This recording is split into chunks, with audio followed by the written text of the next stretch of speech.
Eu sunt Eliza și bine v-am găsit la un nou episod de pe acest canal. Astăzi vom face ceva mai special, vom reacționa la pozele mele de când eram mică, adică reacționez la pozele până în 7 ani, adică până aveam eu 7 ani. Și vreau să vă arăt în primul rând și vouă cum arătam eu la un an, 2 ani, respectiv până la 7 ani. Și vreau și eu să râd, am chef să râd pentru că a început școala și chestia asta nu mă face să râd, credeți-mă. Suntem în 11 septembrie și cred că voi o să vedeți video ăsta ori pe 12, ori chiar în seara asta, depinde când îl editez și când o să am timp să postez. Cred că în seara asta o să fie video. Și ca de obicei, există un clopoțel lângă butonul de subscribe, așa că apăsați pe el ca de fiecare dată să primiți notificări când postez eu. Și dacă vă place acest episod, nu ezitați să apăsați butonul de like și nu ezitați să vă abonați la canalul meu, pentru că, cum am zis, vreau să creștem canalul ăsta și haideți să nu mai stăm la vorbă și să trecem la reacție. Eu am pozele în mână și le voi ține aici. Nu mare rost să pun laptopul pentru că, da. Și avem aici o primă poză, cred că nu aveam mai mult de un an, cred că aveam câteva luni. Uitați ce față aveam! Doamne, aveam o față ca lumea rău. Doamne, cum arătam.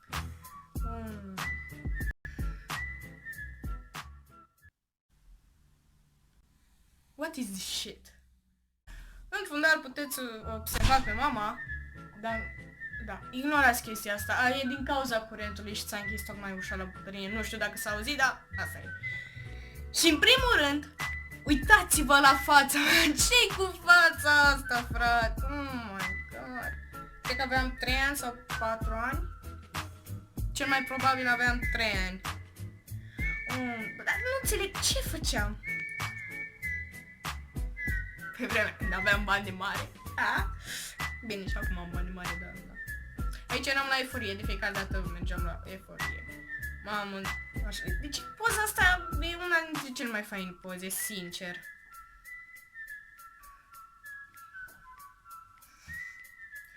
Oh my, ce cu poza asta, bă.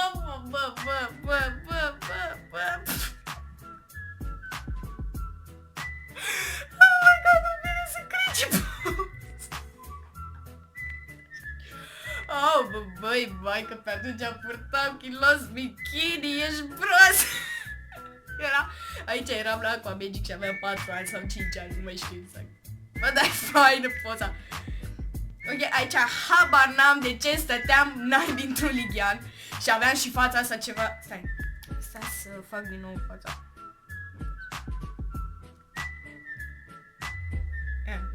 Nu cred că mi-a ieșit. Nu cred că mi-a ieșit. Ok, deci poza asta...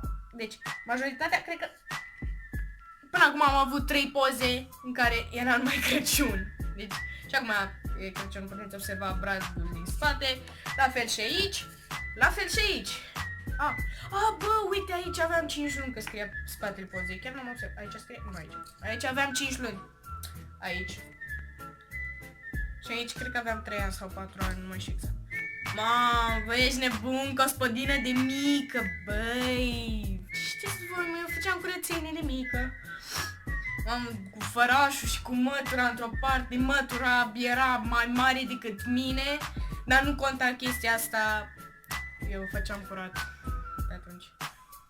Deci poza asta este una dintre pozele mele preferate, pot zice. Am ieșit așa bine și pe atunci făceam poze artistice. Deci făceam poze artistice. Și dacă observați bine, aveam tricou cu fucking Hannah Montana. Da. Eram cancer. Aici aveam o bicicletă și dacă puteți observa, eu căram deja, deci aveam deja mușchi, nu glumă, deci aveam mușchi, mamă, ce știți voi. Și aici cred că, da, cel mai probabil aici aveam 4 ani. Sau, da, 4 ani aveam. Oh my god. Aici semăn foarte mult cu sora mea, adică când era mică, când avea și ea vreo 3 sau 2 ani. Și aici tot așa aveam și eu 2 ani, cel mai probabil. Deci 2 ani aveam. sunt sigur de poza. Poza asta e foarte faină. Aici e poza făcută din dulapul ăsta de pe hol unde ne ținem noi papucii și, da, papuci în general. Și puteți, avem dulapul acum schimbat, nu mai e același. Ce drăguțe era poza. Bă, mi-e dor de momentele astea, numai cât mă uit și deja mi se face dor. Nu știu cum a trecut timpul așa repede, dar poza asta este foarte, foarte drăguță și am făcut-o undeva pe la 2 ani, 1 an jumate, cam așa, nu mai știu care este toate pozei. 1 an și 7 luni aveam. În 2005, 21 februarie, am scris cineva pe spate, nu mai știu exact. Ok. Oh my god!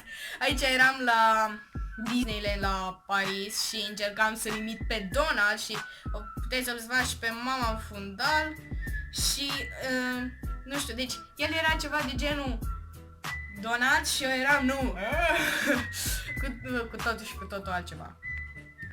Wow. Ce privire! Fata! Mamă, și verișorul meu rădea de nu mai putea, da, ce să iese verișorul meu. Și uite, nu fac reclamă la Coca-Cola, da? Nu fac reclamă la Coca-Cola, vă rog frumos. Aici nu scrie. Aveam 5 ani, cel mai probabil. 4 sau 5 ani aveam? Habar n-am. La fine. Oh my god, aici eram la grădiniță.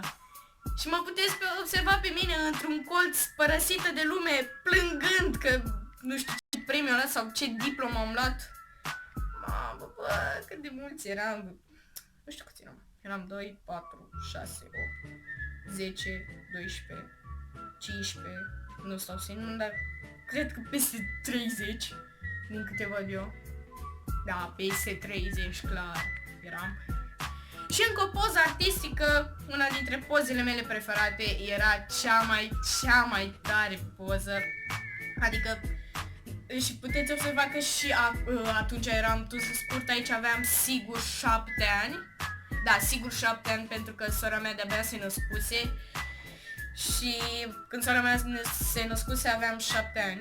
E diferența între noi. Da. Pe atunci făceam poze artistice și reușeam să ies chiar ok în poze, adică mi se făceau pe neașteptate și pozele alea făcute pe neașteptate sunt cele mai ok, pentru că în unele chiar ești artist, că uneori se numesc poze de șantaj.